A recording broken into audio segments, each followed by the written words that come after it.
Hi, welcome to the Agent Odyssey podcast. I'm Matt Wyman, CEO and co-founder of Acario. We're an agent simulation company that helps you map and stabilize agent behaviors before they become risks for your business. Today, I have Andrew Levy, CEO and co-founder of AirCover AI, joining us. Andrew, welcome. Thanks for having me. Great to be here. Awesome to have you here.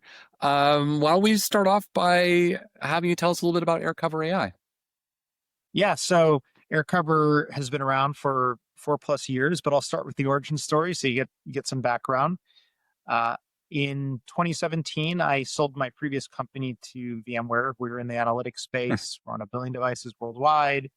We came in ready to leverage the VMware channel to scale significantly, but I had to train device management and data center sellers on how to sell analytics.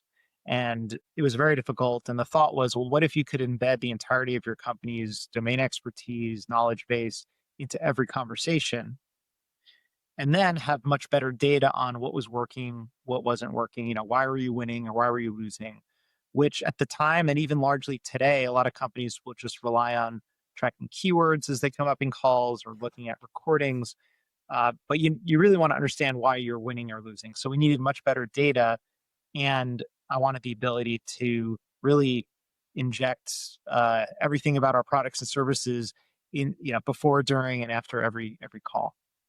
So that's how AirCover got started, and what we provide today is exactly that. It's a platform to deploy AI agents into live conversations, and as a part of that, you can think of it like we're virtualizing the best parts of your company. So imagine your sales rep, when they join a call, along with them, they can bring an army of these AI agents, like your best pricing specialists, your best competitive intelligence specialists, and deliver the right information at the right time. And also, before and after the call, assist them in whether it's preparing for it or giving you and the company much better data on what coaching areas you should focus on, what are the hot spots. And that's essentially what we built. And we're operating at a pretty large scale, work with many publicly traded companies, mid-market companies, really across a variety of industries. And if I'm not mistaken, there's an announcement you just made, I think it was yesterday. Maybe you can tell us a little bit about what this new thing that just happened. Yeah, we're really excited about it. It's a very interesting topic that we can dive into. So we announced a virtual sales engineer. So, along that theme of how to virtualize the best parts of your organization, this one in particular, there's a lot to unpack because, historically sales engineers have been hard to find the talent and hire for. Yeah. Companies, not only do they struggle to hire for those roles, but they can't afford to have one sales engineer to one account executive. So you end up with these ratios of, call it, one sales engineer for every 6 or 7 reps that are selling. And even then, it can be, some companies will have actually no sales engineers depending on your role. Like if you're selling to maybe SMBs or mid-market, you may not even be assigned an SE. It may only go to the enterprise team. And so what our customers have really been asking us for is, we've been great at surfacing information historically on helping them with their pitch, their messaging, with positioning, with, like if an objection comes up or a competitor, or, AirCover can do things like surface a case study if we hear a pain point. But really deep technical knowledge is kind of a different beast altogether, and being able to find the needle in the haystack in real time as you're speaking. So an example might be, a sales rep might hear, oh, do you support certification XYZ in Australia? Or, how much memory does your software take in your German data center? They likely are probably, pinging their colleagues on the side, trying to figure this out, maybe have to schedule a follow-up meeting. And by the way, everything I've just described was a problem before the current AI wave. Now you Yeah. apply the velocity, the product velocity that engineering has, and it's 10, 100 times worse because Yeah. the rate of products that are being released is picked up so much that, that actually the analogy is, the engineering teams have AI code reviewers now because humans can't scale to keep up with the pace that they're releasing code. What is that analogy? What is that solution for the sales team? Right. And that's actually what this virtual sales engineer represents. It gives companies the ability to scale to keep up pace with the engine with their products and services being released. And it's a way to fill gaps that they couldn't fill previously.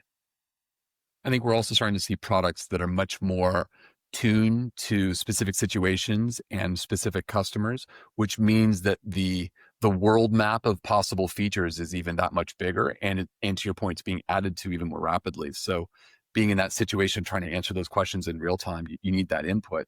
But I think this is fascinating because you're also on the trajectory of the digital employee. And so I wonder if you could maybe talk a bit about how you're thinking about the difference between a tooling that's driven by AI and smart and knows the right moment to sort of step in or give you some additional information as an assistant versus the sort of, I'll put it in quotes, digital employee that starts to pick up some of that work and just do it themselves and do it itself. Yeah. Yeah. The digital employee, or I think Gartner calls it tech teammate, or something along those Right. lines, is We're gonna have 100 other names it. for this before we're Yes. done. Yeah, it's an interesting concept, and I think there's the other side of that coin is a lot of people talking about, okay, is this going to lead to job loss? What's happening there? And this one is interesting in particular because you couldn't you couldn't fill these roles to begin with, so it's really a way to Yeah. actually scale the existing organization. It's um, if that take that ratio I mentioned, it was 1 to 6 or 1 to 7. Now it's 1 to 1. We're not replacing people in that instance. We're actually helping your organization scale more effectively and keep up with the pace of change, which presumably will help the companies sell more products and services, which will then lead to more hiring. So, if anything, it's a net positive in terms of job creation. Now, obviously, the types of jobs will change, the types of companies will change. Uh, the products that are being released are obviously changing and different, but I think overall it's a net positive in that direction. And now for the employees themselves, they obviously need to adapt as well. To work with these digital Yeah. employees, tech teammates, and to learn what that means. And I think actually my co-founder. So I have two co-founders. One of them's my brother, and the other is we've I've worked with previously in my last startup. Both of them. He's our CTO, and then my brother's our CBO. He actually has a great analogy along these lines, which is when GPS first came out, right? So Hmm. you had uh, people that are used to looking at maps, and then you kind of went to MapQuest, and you printed the map, and I then remember eventually that. you have the GPS on your, on the screen on the car or on your phone, and I think there was this worry. Okay, can I drive while this thing is running? Is it going to distract me Yeah. now? And now it's second nature, right? Like Yeah. you drive, it's there, it's assisting you. You have this digital teammate in your car telling you which way to go, right? Now it's not yet ordering food for you when you get to your destination or proactively doing these kind of things, but that's obviously there's additional capabilities being added, and it now it's just second nature, right? So I think there's something there with having these digital teammates, whether they're on your desktop, on the web, they're executing, they're doing jobs or work for you on your behalf, and you will have to, there'll be an adjustment period, but after time, I mean, it's not gonna, we're gonna You're not sound thinking twice about it. funny. We're gonna sound funny to the new generation who's gonna come in and say, "What are you talking about? This is just how you work." Yeah, yeah, exactly. And it's actually a good analogy in addition, because um, we've become so accustomed to using those maps that we will happily just follow it without even necessarily looking at the environment. And all sorts of examples of people who've, turned into dead ends that were obviously dead ends, but the map didn't know it was a dead end, and they just Yep. do it. And then the reverse too, which is, on long trips, there have been times where the map says, get off here, you're going to save 20 minutes. And sure enough, you do. You save 20 minutes, but you would never have known that. So that trust has really come way up. And I think we've learned to trust those maps. And I'm curious, as you're thinking about your motion, your product motion with these, these tech assistants or digital employees or whatnot, as you're trying to communicate what they can do and you're working with trust on the buyer side and trying to help people understand what's possible, how do you introduce them to these concepts so they can start to experience it and trust these agents that you're promoting? Yeah, it's a balance between, and I think this has actually been true even before the current AI wave. Companies always need to decide, um, how opinionated you are in terms of how things Mm. will work, and then how customizable they are. Um, and I think it's one of the things directionally that we're trying to achieve, and I don't think anyone is there yet, is really trying to make sure that these, and this is actually where I think things differ from thinking of a digital employee as someone you've just hired off the street versus an extension of yourself. So, Hmm. I think that virtual SC, you may not have all that knowledge that SE has, but that SE can communicate back to you in your voice, can be personalized to how you like to work. So it doesn't need to be generic for the organization. It can be personal for the end user. Now, I say I don't think the industry is there yet, because I think that is the goal, is that eventually, instead of, one large foundation model that we all interact with, you have thousands and thousands of small language models that are, fine tuned to and understand you and the way you like to work and what makes you successful. So that is, I think that's the North Star for most companies. But to get there, there's always the crawl, walk, run, and there's ways that you Yeah. can deliver that type of experience.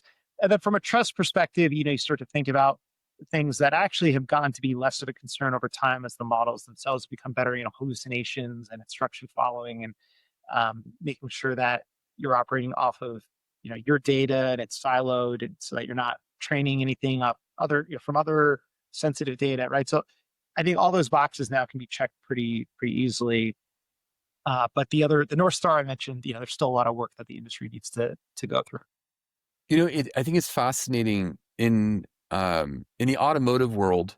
Mechanics who work at dealerships bring their own tools. They're actually responsible for buying and owning their own tools, even though they're working under the banner of the dealership.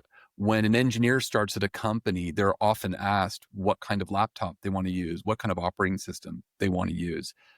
Nobody asks me what kind of pencil or what kind of pen I like to write with, right? I Yeah. just bring my tools with me. But then it makes this interesting world, like, this trust question. Is it the salesperson who has built this relationship with a virtual SE that they trust, knows how to speak in their voice, and then they bring that, somehow they bring a part or all of that with them? Or is it the organization? Now, I think right now we're all biased to say, well, it's the enterprise that provides. But what do you think? Do you think there's a future where people start to bring some of these assistants with them, and then the enterprise says, well, you have to have a solution for these these sort of gap situations? Do it yourself, bring an assistant, but you have to have the skill set. How do you think that might Yeah. play out? Yeah. I think if a company can nail that, it's essentially why LinkedIn's been successful. They've been able to cross that boundary from consumer, Mm-hmm. individual, to bring it to the enterprise. But I haven't.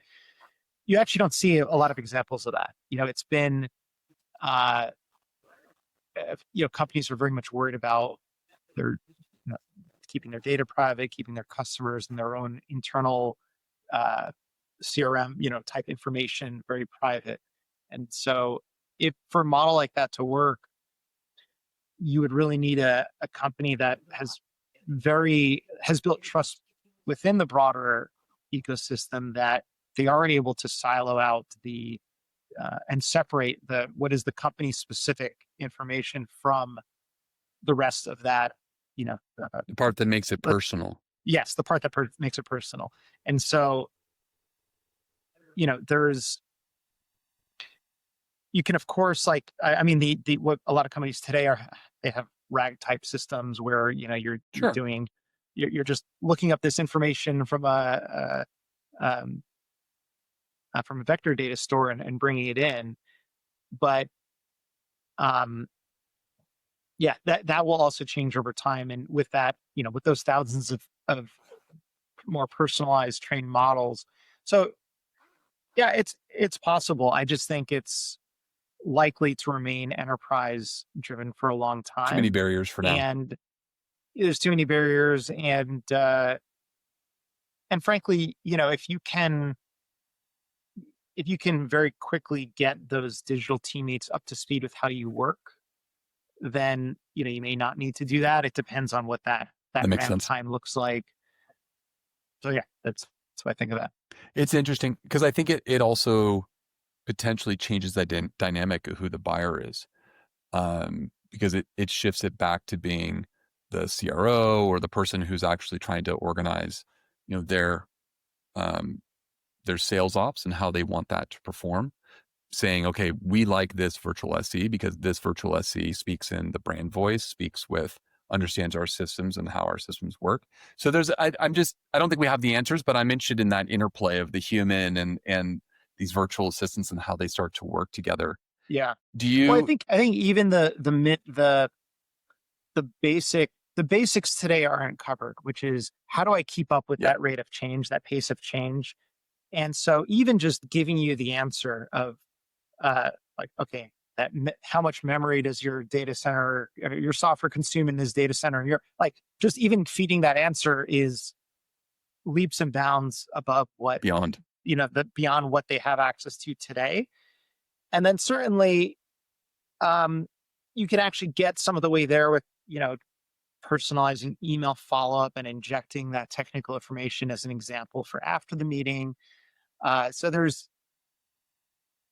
I think just covering those basics today will have a big impact, and then making it more personal in the future to what makes you successful, combining that with, to your point from the CRO and down perspective of, what are they trying to achieve? How are they trying to coach, and what is the process that they're trying to get their team to follow? You need to inject all of that into those digital employees to help the humans. I'm. It makes a lot of sense, and there's just so much. Well, I hate to call it low hanging fruit because it's never that implies it's easy. It's never actually easy, but there's a lot of opportunity in front of us. I'm curious how you treat the pilots. Like the concepts are clear. I think myself included, like I would believe that this is possible, that this would work. How do you help people experience it and experience it with their own data? I'd Yeah. assume. Yeah. Yeah, and this is something that we're seeing play out. It's happened in previous, new technology waves where you have the SMB and mid-market companies moving very quickly, ready to know they need it to compete. They need to move quickly, and they need to give themselves an edge and try new tools. And then on the enterprise side, some enterprises are more forward thinking than others, and sometimes in surprising areas. Like for example, one of our customers is one of the top 3 credit agencies in the US, right? Hmm. You wouldn't expect them to move quickly. But then, we have another customer that is launching with us soon that, it took a few years to get there. And, I think we're going to make them very successful, but it was a journey. And then there's another company. I don't want to name names here, but another company in finance that we know they're doing something like 20 concurrent pilots. They're kind of seeing Yeah. how things evolve, taking their time.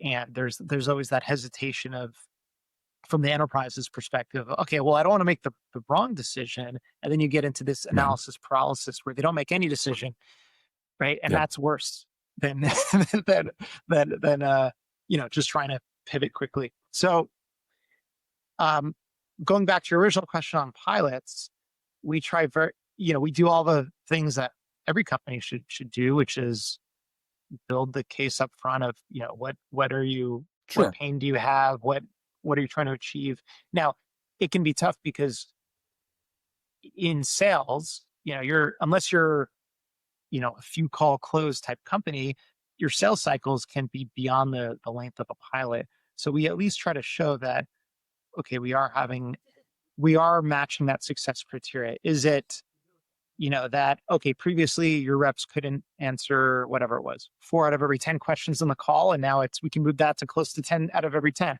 Great. We know that's going to have a great impact. We track your scores, your coaching scores. We've seen that go up into the right over time. It really depends on what they're struggling with, right? Like some companies want to improve their discovery and the amount of questions that they're asking prospects. Some companies want to paint more ROI and do better value selling, and others, they, they're rolling out a new methodology. And the question is, how do I train everyone on that? And well, they know that they can train them, but then how do you sustain it after that? Because there's some Yeah. crazy Yeah. stat like, 80% of that's forgotten after a month or two. So it's this continuous feedback, continuous coaching. And in a pilot, you really have to try to craft those success metrics up front, but also make everyone sure that we're all, just remind everyone, hey, we're doing this within 2 weeks or 30 days. So, here's what you should expect. And in some people, some companies that we work with are blown away immediately. They see the value. Others, they start to see improvements, and it's, well, you can't run a pilot for a year. We see the chart going up, and so you have to, in some sense, you just have to trust that it will keep You have going to up. extrapolate at some point. Yeah. Yeah. So that's and again, it goes back to the stage of the company and the maturity level and all those things. One thing that we've seen that can hold up deals that every AI company has run into is now you have AI committees within organizations, and so it's added, the n number of stakeholders, to the process, and that can always slow things down. So that's, every AI company needs to have that as part of their own discovery of, okay, who needs to sign off on this, right? Yeah. And it's not just, that's on top of normal security and privacy teams, right? These are additional questionnaires, additional new titles that have emerged, like head of AI strategy, right? Right. Where Right. they need to be involved. And really, at the end of the day, there's really only one or two questions they care about. They just want to make sure you're not training their data to improve a competitor's, experience. Like, as long as you're siloing that, then, you should be fine. It's interesting, as an AI native, well, we're both in AI native companies. There's a portion of this process that feels not all that different, not easier. It's not about easy, but not all that different than a SaaS software product would be, in terms of figure out you got to model the internals of the organization you're selling to, of what they care about, their outcomes, their process, the time periods, all that. But I think there are also some nuances, and you just highlighted one of the critical ones. There are some nuances with selling a product that is fundamentally Gen AI based or AI based, because people interpret it differently, they receive it differently, they interact with it differently, the expectations are different. So, like, the committee definitely is one of them. I think it's fascinating that you're seeing that already. I'm curious if you're also, what about education? What about expectations on the other side, in terms of pace of change, or sort of the magic capabilities? Are you seeing some nuances there that are different than what you would have seen in your prior company when you were selling in a more SaaS model? Yeah. I think, well, I think what I'm about to say, you could argue is you would see in the previous world, but I think I think that's change okay. I mean, it's fine to say like, yeah, yeah, I think change management, it's always been there, but with AI, you I actually think you need to encourage them to, just steal the Steve Jobs think different line, but you need. I'll give you an example. You We were in an RFP recently where um, they were evaluating conversational intelligence, and the legacy way to think about it is, okay, we want to equip our managers with a better data to coach their team, right? reasonable. That's reasonable, um, which we do, by the way. But there's there's a different way to be thinking about that, which is, what if you, in addition to empowering those managers, what if you could provide continuous real-time coaching feedback back to the reps, right? So you're trying to solve, which doesn't solve that original problem I mentioned, right?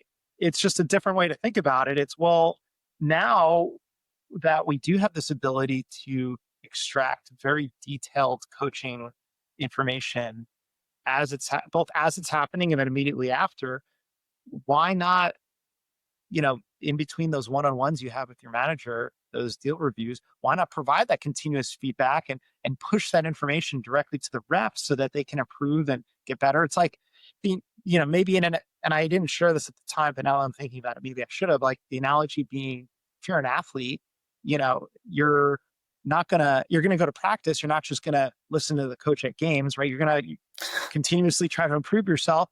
So, um, it's a different way of thinking. It's part of the new unlocks that you have with AI. And so sometimes Yeah. the historical requirements don't actually match the capabilities of what you can do today, which arguably are a better approach. So you need to you then need to reframe the conversation and convince your buyer otherwise. And rethink it.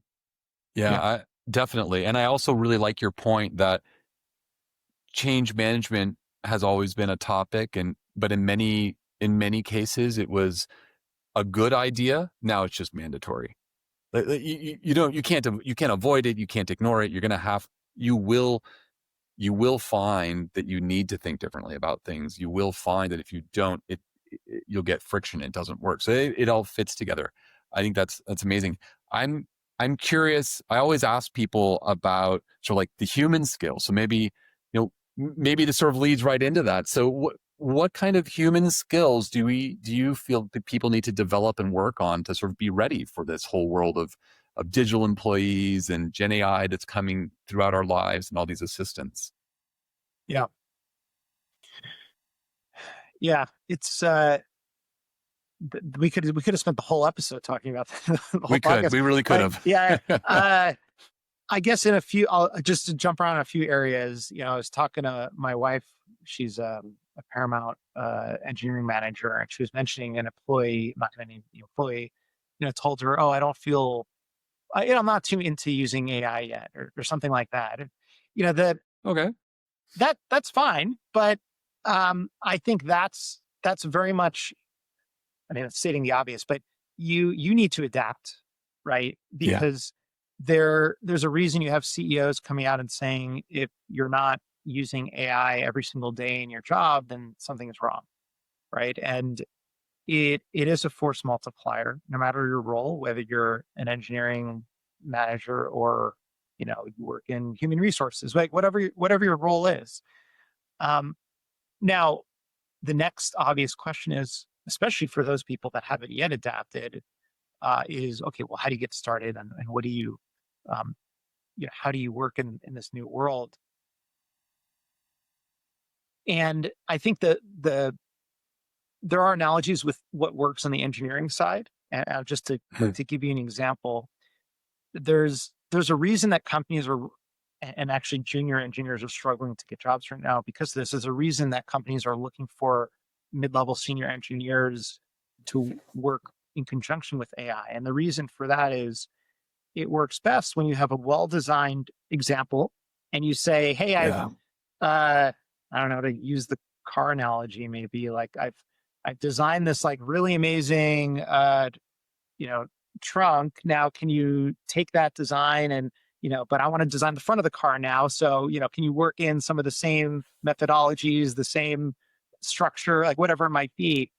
And so, versus saying, oh, just design me a car. Like it helps to really give the blueprints for success. And it doesn't have to be, obviously you're not going to build the entire car and say, now build me another car. You just need to find the components that really demonstrate what you're trying to achieve. And the same is true for every role in an organization, right? So if you're in marketing. Well, it's knowing what matters, right? You're describing a person who can provide guidance about what are those few critical elements that need to be mentioned in order to get a good response. And unless you have at least some amount of background to call those out, you're a bit of at a disadvantage. But on the other hand, the pace increase is significant if you do. So hence the mid-level that you're calling out. Well, and you may not be able to create. And this is really the struggle with a lot of new grads today is, and not just engineering, is if what I said is true, someone has to give you a chance to get to that point of being able to design systems well, to leverage AI to build more well-designed systems. So, that is a real problem that needs to be solved. And not to say no college hiring is happening. It is happening. It's just at maybe a lower pace because, you have that need being filled with, that, like an example would be lawyers can use tools on the market now that act as a and help me out. What's the phrase in the legal profession? A junior, basically paralegal. Thank you. Yes. So, now, does it eliminate the need for all paralegals? Probably not, but certainly, like, it goes back to that analogy of, well, did you previously hire one-to-one in the past? Probably not. So, it's at least filling that, right? So but it is making it harder, so you in some sense, you need to self-train and be able to understand, learn how, these both the tools work. You need to get experience just building and getting started. Again, whether you're in marketing, sales, whether you're in engineering, and you need to really demonstrate that you can scale yourself. And the best way to learn is just by doing it. So going back to that example of an employee who said, "Oh, I'm not really into it." The best way is to just get started, and then you'll quickly just do it. Figure that out. Yeah. Yeah. I love the fact that you're pointing at the learning, because I think that, and possibly this is just me being optimistic. I have 2 kids who are both right in that age range. But we learn constantly. And so if you're working with a digital employee, if you're working with an agent, you will learn from the agent just as much as you're starting to inform, and you'll go back and forth and build a new relationship. And I realize this is dating myself a bit, but way back at the beginning of my career, I remember a conversation with an extremely accomplished computer scientist when they were poking fun at all these, at Java and all these languages and the abstractions. They're like, oh, these abstractions are ridiculous. You don't really have your hands in the thick of it. But we learned to build software differently because of those abstractions. And people now will learn to do their, not just engineering, but whatever it is they're doing in the world, they'll learn to do it differently because they have the assistance, which may actually, my optimism is that it will turn to an advantage at some point. But it's definitely a problem with bootstrapping. Like this moment in time is not benefiting that, because those agents don't exist yet fully. Like, you're starting to build them. People are trying to build them and get them out in the world. But I have to assume a person who's working with your virtual SC will start to learn about the memory requirements in Germany because they'll see that come up. They'll start to learn about how that system's being used because they'll see it come up. And then that'll create some sort of reinforcement there back and forth that intertwines. Yeah, it's that old adage, you need to hear something 7 times to fully internalize it, right? Now, of course, once you internalize it, you have your product team that's released, 10 new products, right? So you gotta keep up. You're only going to get 3 at that one. Right. Exactly. The next question comes in the one after that. Andrew, it's been a fantastic conversation. Thank you so much. Yeah, thanks for having me.